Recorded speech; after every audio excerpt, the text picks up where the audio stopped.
जय हिंद साथियों, स्वागत करते हैं आपका न्यू डिस्कवरी कोचिंग क्लासेस नई वीडियो में। इस वीडियो में हम लोग पढ़ने वाले हैं अड़संग गुणधर्म। ये क्या होता है? ये कुछ नहीं होता।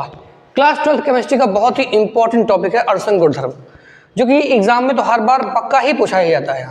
यहाँ से 1 नंबर की परिभाषा और 2 नंबर का एक न्यूमेरिकल पूछते हैं। तो इस चीज़ को बढ़िया अच्छे से देख लेना है ताकि एग्जाम में कोई भी सवाल छूटने ना पाए और हमारे नंबर ना कटने पाए। समझ रहे मेरी बात को? तो ठीक है, तो आइए वीडियो में बनना है हमको अंत तक, जैसे कि बने रहते हैं हम लोग हमेशा की तरह। तो आओ फिर देखते हैं, शुरू करते हैं। तो शुरू क्या करना है, अणुसंख्य गुणधर्म जानते हैं पहले क्या होता है। अणुसंख्य गुणधर्म, तो अणुसंख्य मतलब क्या होता है?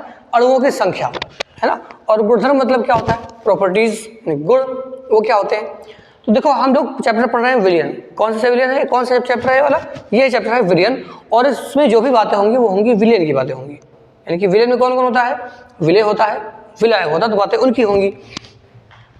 तो ऐसे गुणधर्म जो अणुसंख्य गुणधर्म होता है, उसका मतलब क्या होता है कि ऐसे गुणधर्म जो अणुओं की संख्या पर निर्भर करते हैं, उन्हें हम लोग क्या बोलते हैं? अणुसंख्य गुणधर्म कहते हैं। और ये जो अणुसंख्य गुणधर्म होते हैं वो होते हैं 4 टाइप के। कितने होते हैं?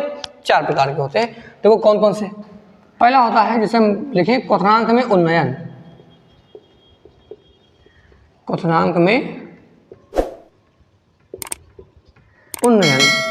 दूसरा अगर हम बोले तो वो होता है हिमांक में अवनमन। हिमांक में अवनमन। और तीसरी अगर हम बात करें तो वो होता है वाष्प दाब में आपेक्षिक अवनमन। और चौथी बात करें तो वो होता है परासरण दाब।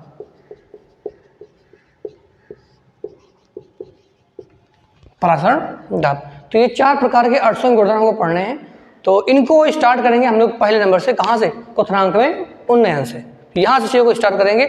इनको क्वथनांक में उन्नयन को पढ़ते हैं, ये आखिर होता क्या है ना। तो क्वथनांक में उन्नयन को पढ़ने से पहले हम ये जानेंगे कि ये क्वथनांक क्या होता है। तो फिर ठीक है, पहले इसका स्क्रीनशॉट, फिर हम आगे देखते हैं।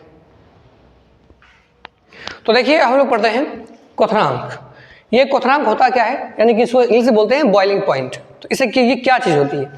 देखिए क्वथनांक का मतलब ये, अगर हम एक सिंपल से एक ही वर्ड, एक ही वाक्य में अगर एक बात को बोले, तो जिस ताप पर कोई भी द्रव उबलने लगता है उसे क्या बोलते हैं? उस द्रव को क्वथनांक कहते हैं। अब जैसे समझिए ध्यान से कि हमारे पास क्या है, एक यहाँ पर इसमें रखा हुआ है जल। क्या रखा हुआ है? मान लेते हैं जल रखा हुआ है, ठीक है। इसको हम क्या करेंगे? इसको हम गर्म करेंगे। क्या करेंगे? इसको देंगे हम हीट देंगे इसको। जब इसको हम गर्म करेंगे तो गर्म करने पर सभी लोग जानते हैं होगा क्या? धीरे धीरे क्या होगा, ये जो पानी धीरे धीरे गर्म होना स्टार्ट होगा, है ना। जब धीरे धीरे पानी गर्म होना स्टार्ट होगा तो यहाँ पर जानते हैं द्रव क्या करता है? द्रव एक जो है एक प्रेशर क्रिएट करता है। क्या क्रिएट करता है? प्रेशर क्रिएट करता है। और देखो एक बाहर से भी दाब होता है, जिसे हम लोग बोलते हैं वायुमंडलीय दाब। क्या बोलते हैं? वायुमंडलीय दाब, ठीक। तो अब देखो जैसे हम लगातार इसको क्या करेंगे? प्रेशराइज करेंगे, प्रेशर देंगे। ऊपर से भी इसमें क्या वायुमंडलीय दाब तो होता ही है, सिंपल सी बात, सभी लोग जानते हैं कि भाई प्रेशर तो होता ही, वायुमंडलीय दाब जिसे बोलते हैं। तो ऊपर से भी एक प्रेशर होगा और यहाँ पर इसको हम गर्म करेंगे तो फिर क्या होगा? जब गर्म करते जाएंगे तो ये जो द्रव है ना, इस द्रव का दाब जब इस वायुमंडलीय दाब के बराबर हो जाता है, समझ रहे हैं कि नहीं। जब ये जो द्रव का दाब है, द्रव का दाब, तो जब जिस ताप पर द्रव का दाब वायुमंडलीय दाब के बराबर हो जाता है, जिस ताप पर द्रव का दाब वायुमंडलीय दाब के बराबर हो जाता है, तो ये जो द्रव होता है वो उबलने लगता है। तो सारी घटना जिस ताप पर होती है उस ताप को ही बोला जाता है क्वथनांक। क्या बोलते हैं उसको? क्वथनांक कहते हैं। तो इसी बात को मैं जो है यहाँ पर बहुत ही अच्छे से शब्दों में लिख दे रहा हूँ, उसको भी लिख लेना आप लोग, ठीक है। तो इसको हम करते हैं साफ। तो देखो क्या लिखेंगे।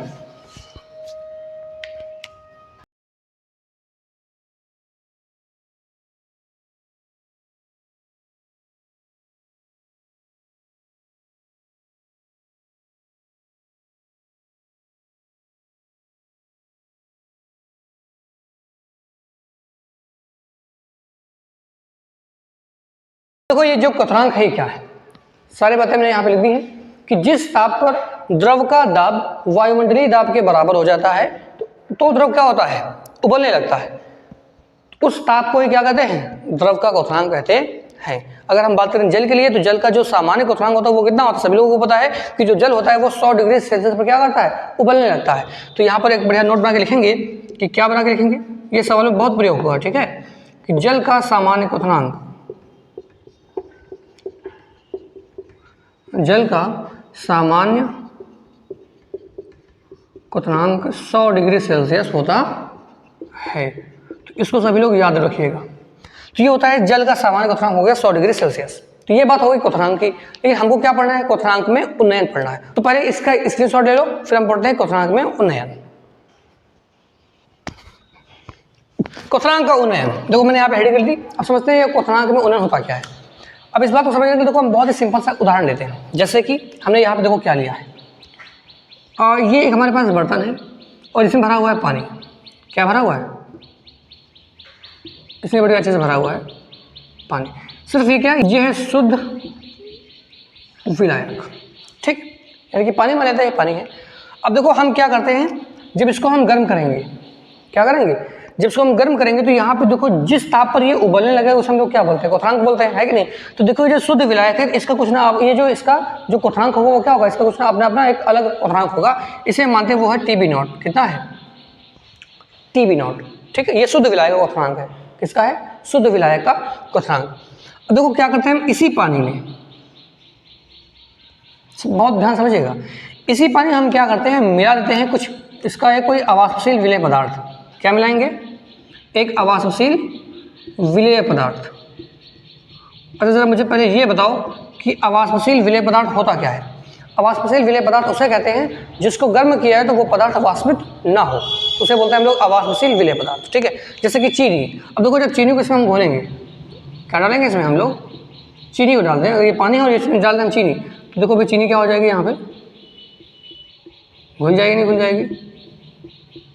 बोलो।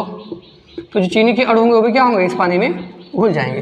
तो अब मुझे बताओ, सिंपल सी बात है, देखो अगर ये मान लेते हैं ये पानी था, क्या था? ये पानी था। इसको जब ये 100 डिग्री सेल्सियस पहुंचता है तो ये क्या होता है? उबलने लगता है, होता है। अब देखो इसी पानी में क्या मिला दी? चीनी। जब इस पानी में मिला दी चीनी, तो बताओ क्या इसको अगर हम 100 डिग्री सेल्सियस ताप देंगे तो क्या ये उबलेगा? पानी उबलने लगेगा इसका? तो इसका आंसर होगा नहीं। क्यों? क्योंकि देखो इसमें आप सिर्फ पानी नहीं है, इसमें पानी के साथ साथ क्या है? चीनी घुल गई है। और जब यहाँ पर चीनी के अणु हो गए हैं तो यहाँ पर पानी की सतह पर कहीं ना कहीं चीनी के भी अणु हैं।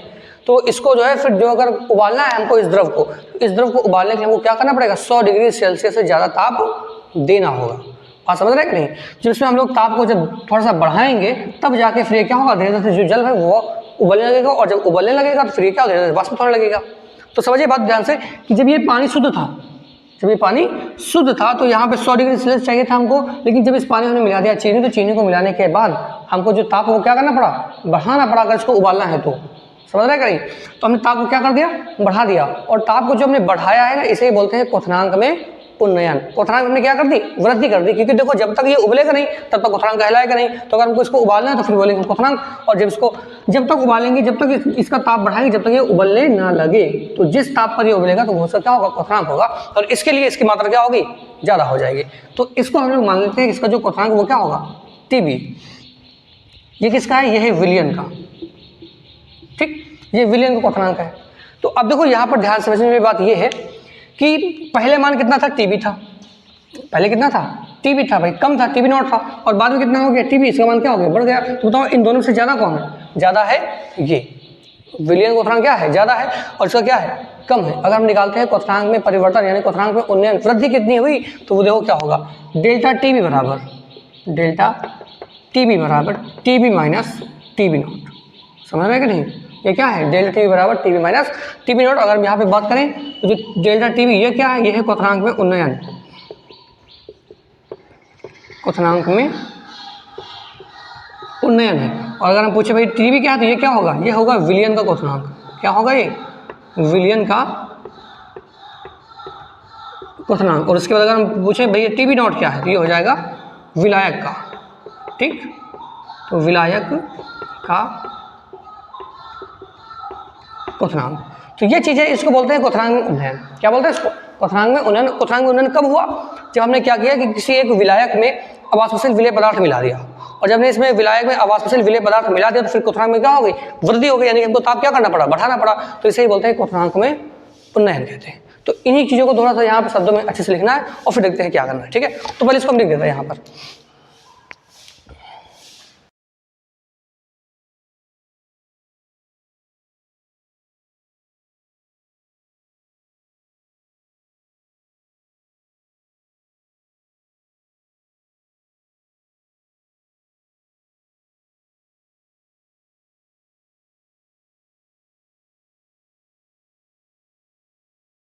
तो ये भैया देखिए आपका मैंने यहाँ पे लिख दिया है, उसको पढ़ते क्या लिखा हुआ है ना।